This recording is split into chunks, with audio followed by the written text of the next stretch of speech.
అందరికీ నమస్కారం అండి. బాచీరావు ఏఏ న్యూస్ ఛానల్కి వెల్కమ్ అండి. ఈరోజు కరెంట్ అఫైర్స్ వార్తలు చదువుతున్నది బాచీరావు. యూరియా వాడకం తగ్గిస్తే బస్తాకు 800 ఇస్తాం. ఎరువుల విభాగాన్ని ప్రక్షాళన చేయకే ప్రతి సమస్య. మహిళల కోసం డిజిటల్ సాక్షరతా మిషన్ అవసరం. లోక్సభ స్పీకర్ ఓం బిర్లా సూచన.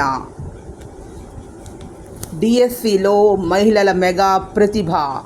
15,947 ఉపాధ్యాయ పోస్టుల్లో 49.90 మంది, 49.9% మంది ఎంపిక. వంతారాపై సిట్ నివేదికను ఆమోదించిన సుప్రీంకోర్టు. అధ్యయనం చేసిన తర్వాత కీలక ఘట్టాలు. ఐకానిక్ వంతెన నమూనా ఖరారు. ఉన్నత విద్యకు వడ్డీ లేని రుణం. వచ్చే నెలలో విశాఖకు గూగుల్. ఆధార్ ధృవీకరణ ఉన్నవారికి తొలి పావుగంటలో ఆన్లైన్ టిక్కెట్లు.